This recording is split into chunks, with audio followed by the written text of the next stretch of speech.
안녕하십니까 수험생 여러분 반갑습니다. 대산전기학원 강사 윤홍준입니다. 지금부터 저와 같이 전기 용어에 관해서 살펴보도록 할 건데요. 일반적인 전기 용어가 아닌 우리 KEC 한국전기설비 규정에서 177가지의 전기 용어의 명칭을 변경하였죠. 그런데 그중에 과거의 용어 그리고 현재의 용어가 모두 다 시험에 출제되고 있습니다. 그렇다면 우리가 시험에 직결되는 바로 18선 18가지의 용어를 저와 같이 파헤쳐보는 시간을 갖도록 하겠습니다.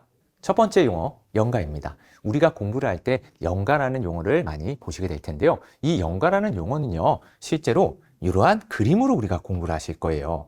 아, 색이 상이 이렇게 오는데 우리가 다음 색이 상에 한 상씩을 이렇게 위치를 바꿔서 선로정수를 평행하게 만들겠다. 이러한 공부를 하시는데 실제로 이 연가는 전선의 위치를 그림과 같이 이렇게 바꾸게 되는 표현이죠. 그렇기 때문에 현재 법안에서는 연가라는 표현이 아닌 전선의 위치 바꿈이라는 표현을 사용합니다. 그러면 왜 이러한 표현을 사용하냐? 일반인들이 법안을 봤을 때 연가 이러면 뭔지 모르겠죠. 하지만 전선 위치 바꿈 이렇게 이야기를 한다면 전선의 위치가 이렇게 바뀌게 되는구나 라는 걸 이해한다는 거죠. 그런데 문제는 뭐냐? 바로 시험에서는 연가라는 표현과 전선 위치 바뀜이라는 걸 모두 혼용한다는 겁니다. 그렇다면 도대체 어떻게 표현이 되는지를 살펴볼게요.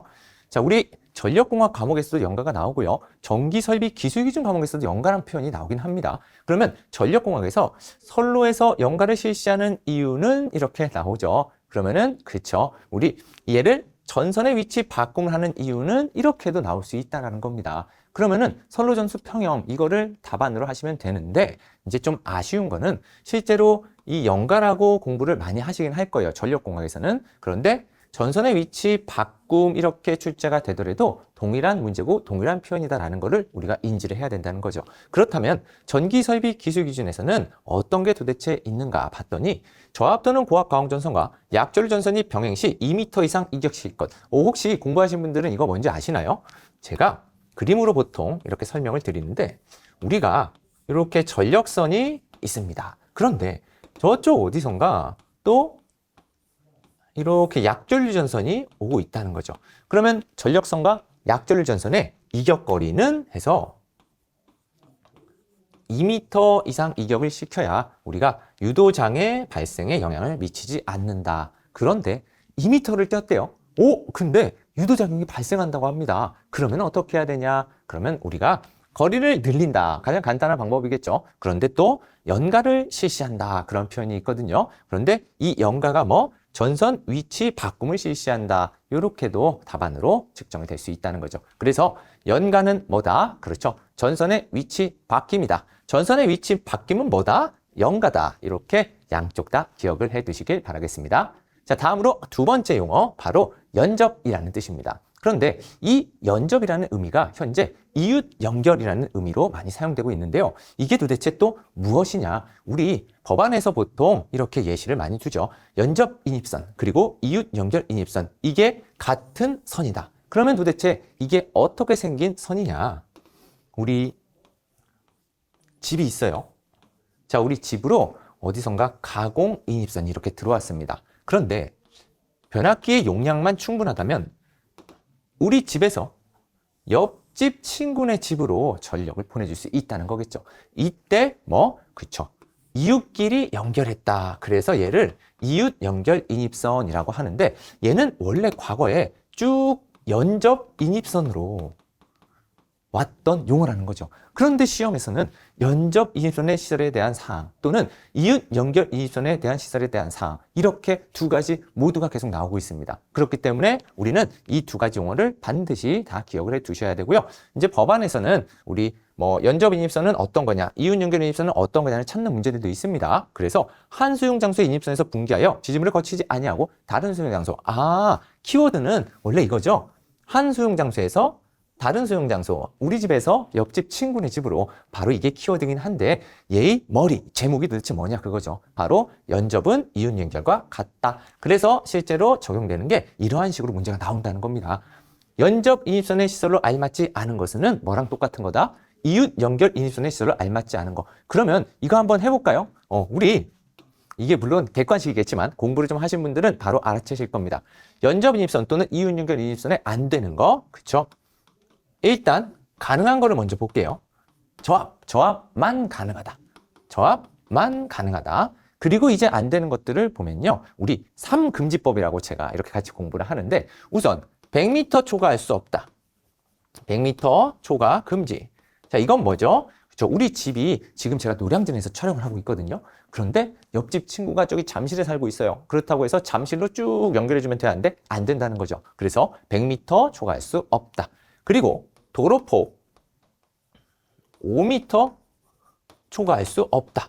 한마디로 우리 사이에 도로가 있는데 넓은 도로를 넘어갈 수는 없습니다. 그리고 또 뭐가 있어요? 옥내 통과 안 된다. 그래서 저압만 가능하고 나머지 3금지법만 지키면 된다. 물론 전선의 굵기도 법안에 있습니다. 다만 우리가 항상 5가지가 있다면 뭐만 4개만 알면은 시험 문제는 충분히 해결할 수가 있습니다. 그렇기 때문에 이러한 방식으로 이제 틀린 거를 찝어내는 건데 우리 연접인입선, 이윤경인입선 잘 나오기 때문에 꼭 기억해 주세요. 자, 그럼 계속해서 우리 섬락이라는 표현입니다.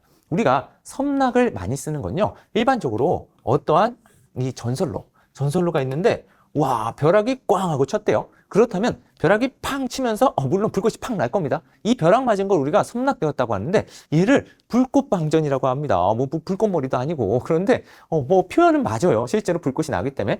근데 조금 제가 개인적으로 보기에는 살짝 너무 직관적으로 법을 만들어 놨습니다. 그렇다면 실제 예시는 이렇게 써 있어요. 섬락 등의 우려가 있는 경우에는 급전선을 케이블러에 안전하게 한다. 우리 케이블 굉장히 안전한 거죠. 그런데 얘가 어떻게 불꽃 방전이라는 용어로 이제 써야 된다. 다만 무조건은 아니라는 거예요. 우리가 2가지 모두 다 법에서 허용을 해주고 있기 때문에 어떻게 나오더라도 틀린 게 아니다. 그러면 봤더니 역시나 전력공학에서 이러한 섬락이라는 표현 많이 쓰죠. 우리가 바닥으로 섬락된 전류가 쭉 빠지면 좋은데 이게 바닥으로 잘 못 빠졌어요. 그래가지고 다시 올라오는 걸 역섬락이라고 표현을 합니다. 그렇다면 우리 역섬락 방지 대책 굉장히 잘 나오는 문제죠. 전력공학에서. 그런데 얘를 어떻게 역방향 불꽃 방전 이렇게 해도 맞는 표현이라는 거예요. 현재 법안에는 이렇게 돼 있으니까. 그래서 우리는 땅속에 관 넣고 선을 연결하는 바로 매설선 설치가 정답이 되겠죠. 자, 그렇다면 전기설비 기술 기준에서는 또 이런 게 어디서 나오냐? 특고압 시가지에서 애자장치의 시설 이쪽에서 나오게 됩니다.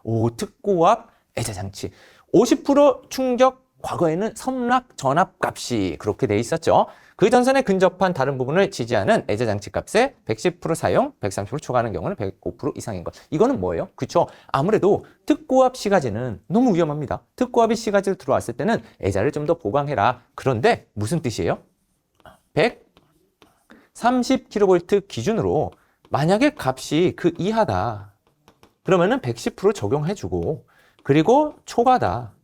그러면은 105%를 적용하라는 뜻이 되겠습니다. 그런데 50% 충격 섬락 전압 또는 불꽃 방전이라고 해도 동일한 표현이 된다. 이거는 뭐냐면요. 우리가 실제로 실험을 할 때 반딩 한마디로 탕 똑같은 전압을 쐈을 때 실제로 애자를 타고 안 넘어가는 그게 바로 50%, 한 18번에서 19번을 실험한다고 하네요. 그때 반 정도는 넘어가고 반 정도는 안 넘어가는 전압. 그게 바로 50% 충격 불꽃 방전 전압. 발음도 힘들어요.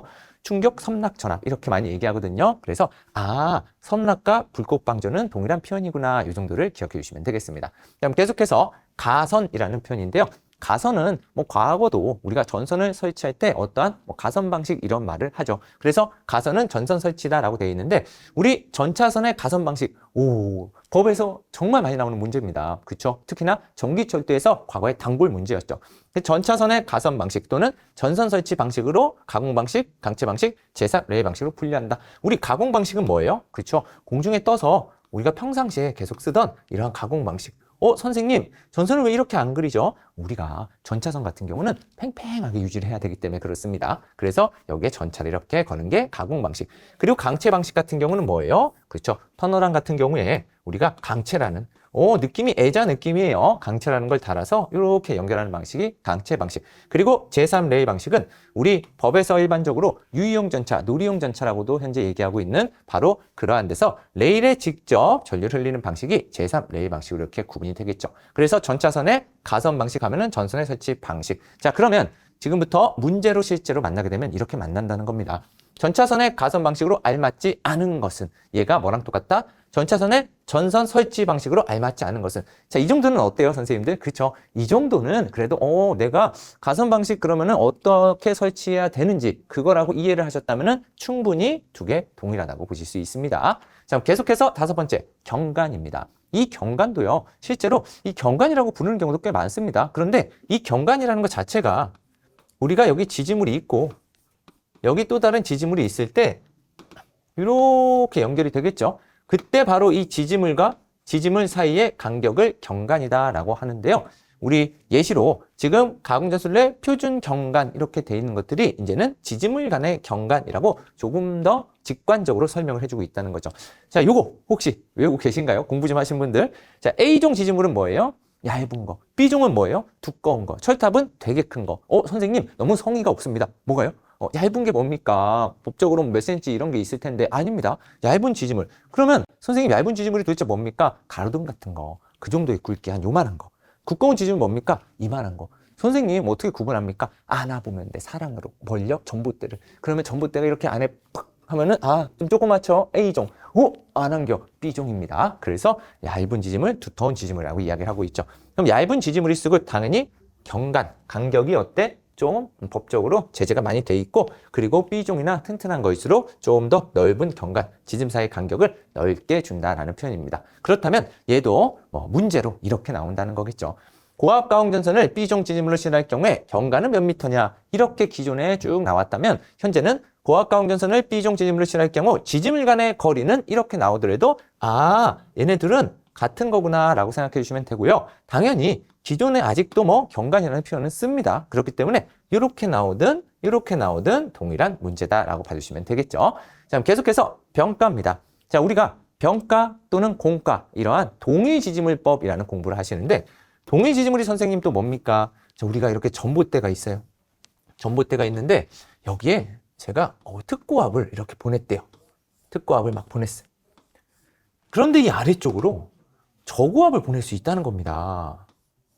그래서 지금 노란색 지지물 하나에 제가 특고압과 그리고 저고압을 아래쪽에 보냈어요. 그러면 얘는 바로 동일 지지물법이다 라고 해서 저와 같이 공부하신 분들은 아마 이거를 짧게 정리를 아마 하실 거예요. 그런데 이 동일 지지물법에서 얘기하는 게 바로 병가나 공가다. 그러면 병가는 뭐냐? 병행가설, 병행설치. 한마디로 우리가 동일한 전력선 끼리를 병행하였다. 그런데 얘 말고 하나가 또 있어요. 공가라고 있는데 아마 다음 페이지에 써놨을 겁니다. 자, 우선 병가라고 하는 거는 뭐다? 병행 설치했다. 뭐와 뭐를? 전력선 아래 전력선을. 자, 그래서 저압 또는 고압 가공전선을 동일 지지물에 병가하여 시설하는 경우 또는 병행 설치하여 시설하는 경우라고 해서 우리가 이격거리 문제를 좀 주긴 합니다. 그래서 이격거리 같은 거. 예를 들어서 고압과 저압의 병가다라고 하면요. 기본이 몇이에요? 그렇죠. 50cm 이격. 이런 게 시험 문제라는 거죠. 그리고 만약에 여기 케이블을 썼어요. 그러면 30cm로 감해주죠. 그런데 얘를 병가가 아닌 병행 설치하였을 경우 그렇게 해도 동일한 표현이다. 자, 그렇다면 실제로 이런 식이죠. 저압 가공전선과 고압 가공전선을 동일 지지물에 병가시 또는 병행 설치시 하면은 얘가 동일한 표현이 되겠고요. 그리고 제가 아까 슬쩍 말씀을 드렸는데 공가라는 표현이 있다 그랬어요. 자, 공가는 공용 가설의 공가입니다. 그래서 공용? 다른 것들을 공용 같이 썼다 이겁니다. 선생님 뭐가 다른 건데요? 조금 전에 제가 전력선과 전력선 그림을 이렇게 그렸죠. 그런데 이번에는 위쪽에 전력선을 쓰고 아래쪽에 약전류전선을 보내게 되면은 얘를 뭐다? 공용으로 썼다. 한마디로 전력선과 다른 약전류전선을 같이 썼다라고 해서 공용가설, 공가라고 이렇게 표현을 합니다. 그래서 시험에서는 공가로 나오든 공용가설로 나오든 어떻게 정확하게 인지를 해 주셔야 되겠습니다. 자, 지금 뭐 배웠어요? 병가, 병행가설, 전력선과 전력선, 공가, 공용가설, 전력선과 약전류전선 꼭 기억해 주세요. 자, 다음 조상기입니다. 우리 조상기도 실제로 전력공학이나 전기설비 기준에서 잘 나오고 있죠. 그러면 조상기는 도대체 뭐냐? 근데 이건 좀 이해가 되실 거예요. 우리 조상기 공부하실 때 어떤 게 나와요? 그렇죠. 바로 전력용 콘덴서, 블루 리액터가 같이 나오죠. 얘네들은 대부분 다 뭐예요? 그렇죠. 무효전력을 조정하는 겁니다. 그래서 이 조상기 같은 경우는 진상, 지상 모두를 조정할 수 있죠. 그래서 그냥 무효전력 보상장치라고 이렇게 얘기를 하는데, 우리 동기조상기 이러면요, 동기 무효전력 보상장치 이렇게 이야기할 수 있다고 합니다. 그러면 실제로 과목에서 어디서 나오냐? 짠 하고 봤더니 전력공학에서 우리 혹시 공부하신 거 기억나시나요? 조상기 같은 경우는 무효전력 보상장치로서 진상과 지상 모두를 조정할 수 있다. 그리고 콘덴서는 우리 그쵸, 용량성 진상, 그리고 리액터 같은 경우는 유도성 지상이라는 표현을 이렇게 쓰죠. 이때 조상기가 아닌 무효전력 보상장치가 나오면은 이거 조상기 문제구나, 이거를 기억하셔야 돼요.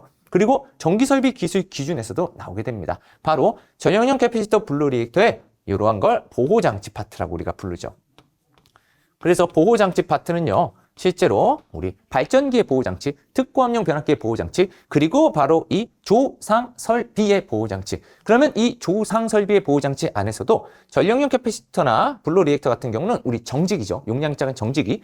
그리고 조상기 같은 경우는 용량이 큰 건데, 이 조상기가 어떻게 나온다? 무효전력 보상장치라고 나온다는 겁니다. 그래서 조상기가 떴다, 또는 무효전력 조정체가 떴다? 그러면은 이쪽 라인이라는 걸 기억해 주시고, 일반적으로 조상설비의 최대 수치, 법적 기준은 1500 이상급이니까 조상설비 1500, 조상설비 1500 이렇게만 외우셔도 실제로 이쪽 같아 50%의 문제를 맞출 수가 있거든요. 자, 어쨌든 조상기는 무효전력 보상장치라고 이렇게 두 가지 모두를 시험에 사용하고 있다는 거 꼭 기억해 주세요.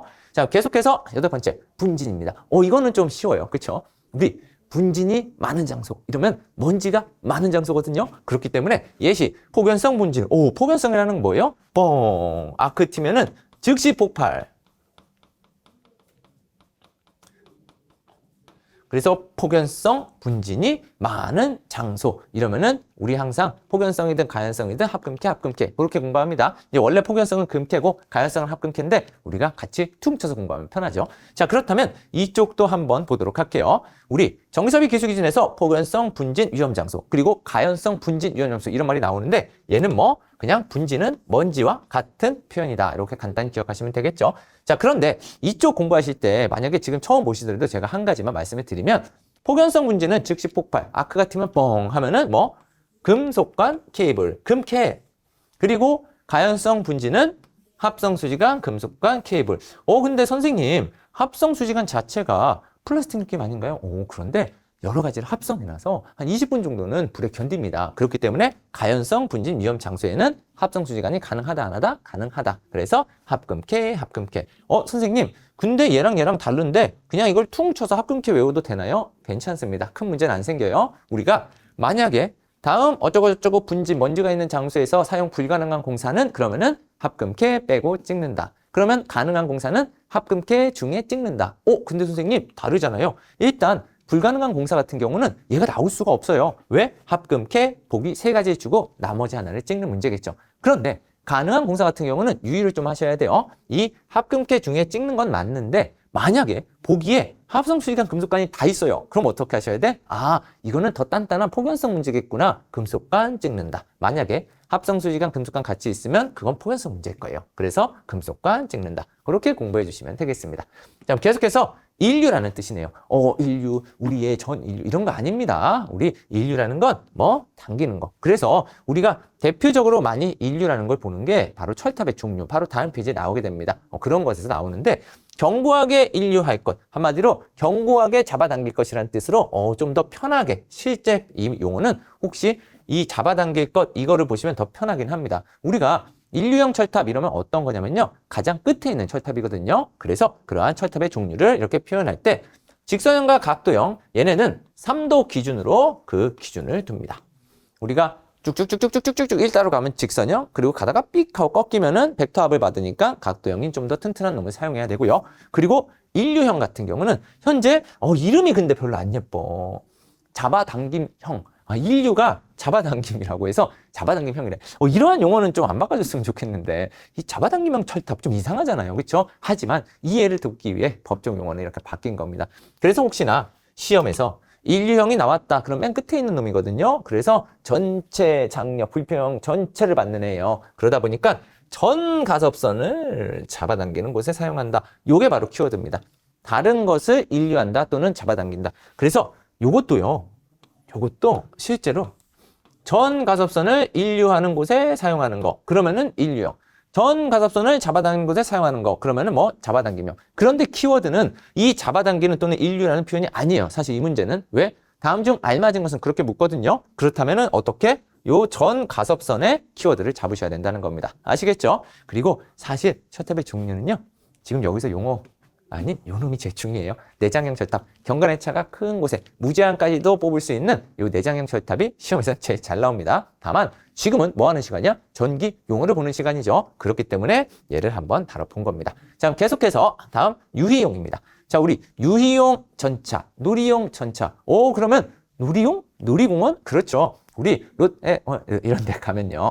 상호라서 그렇죠? 그런 데 가면은 어때요? 저 위에 천천히 가는 열차가 있어. 위에 구경할 수 있는 그러한 열차가 있거든요. 그러한 열차를 유형 열차라고 하는 거지. 우리가 뚜뚜뚜뚜뚜뚜뚜 우와 이거 아닙니다. 우리 뭐 천천히 가는 열차. 그러면 그러한 유희용 열차를 현재 법안에서 어떻게 유희용도 조금 그래가지고 아예 놀이용으로 바꾸자 해서 놀이용 전차라고 현재 얘기를 하고 있습니다. 그러면 이러한 놀이용 전차 같은 경우는 시험에 이렇게 법에 쭉 있는 걸 내겠죠. 그러면 놀이용 유희용 전차는 실제로 이제 시험 문제를 공부하시는 분들은 바로 그 놀이공원에서 어린아이들 인솔하는 교사 이름만 아시면 50%의 문제는 다 맞출 수 있어.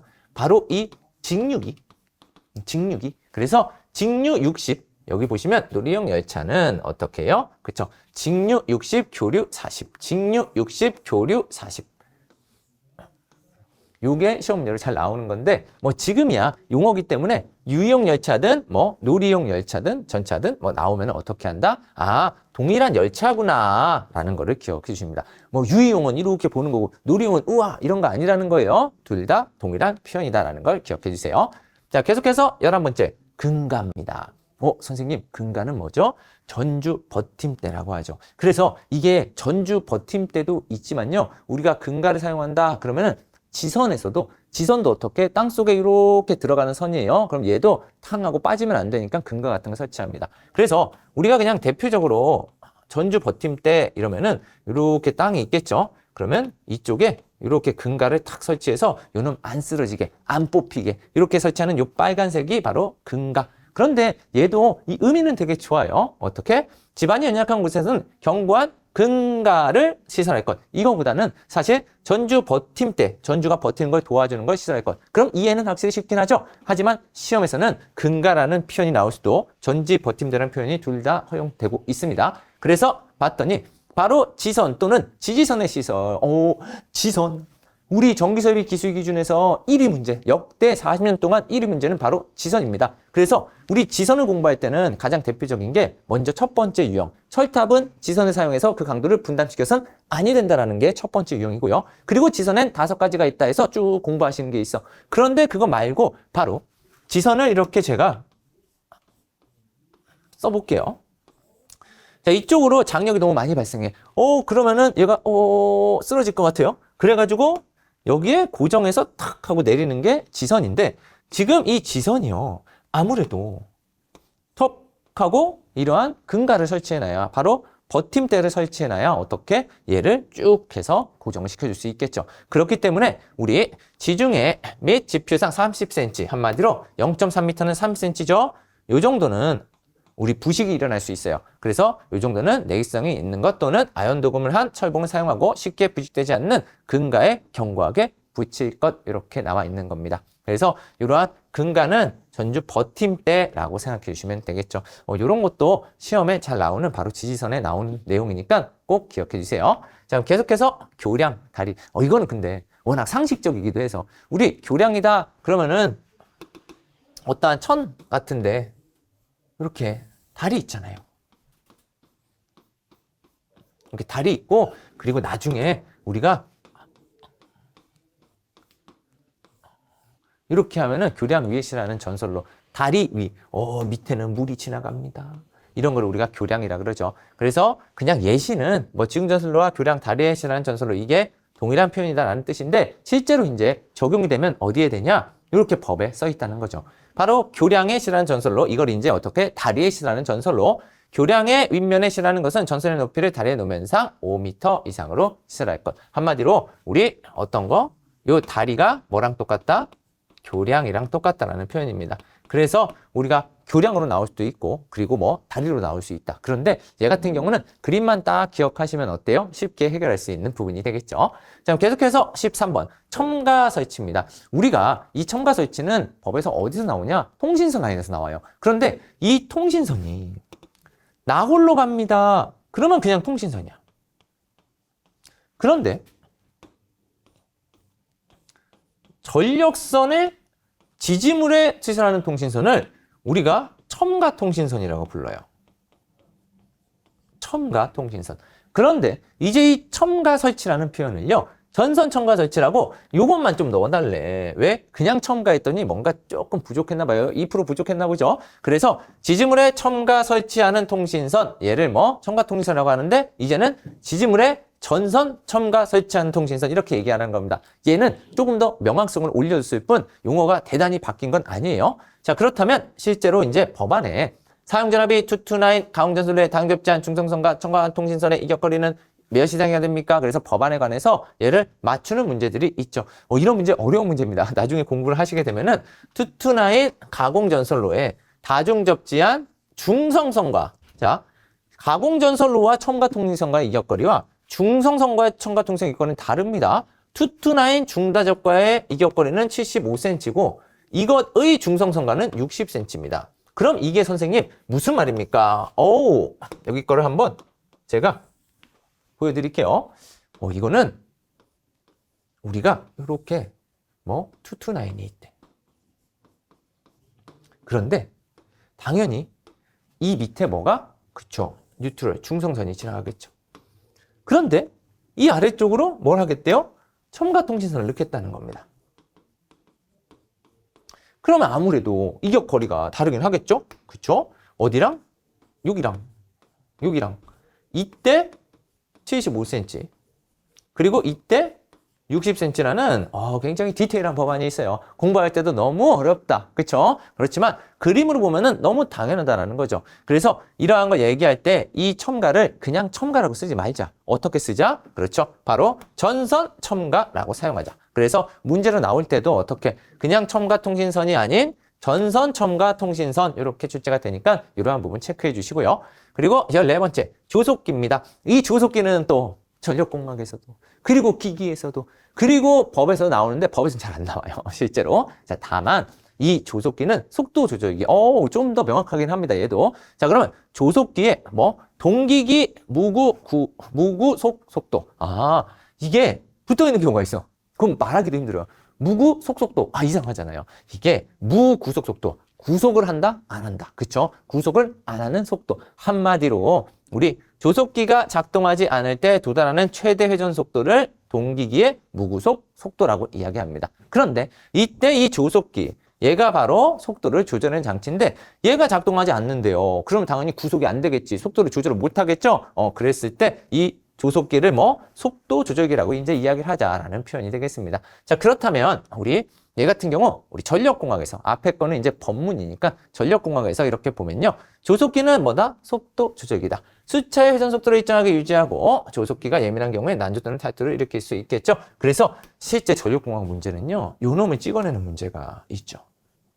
난조 또는 탈투를 일으킬 수 있는 거. 그러면은 요 놈이 예민한 경우. 그래서 조속기는 뭐다? 속도 조절기.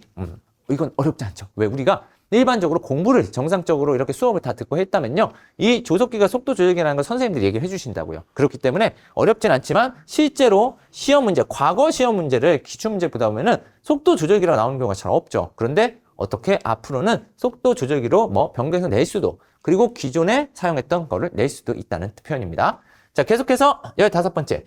전식, 얘도 사실상 많이 쓰는 표현이에요. 우리가 전식 얘를 전기 부식의 준말로 보통 썼거든요. 그래서 이 전식을 이제는 조금 더 풀어서 전기 부식이라고 충분히 표현해 주자라는 뜻이고요.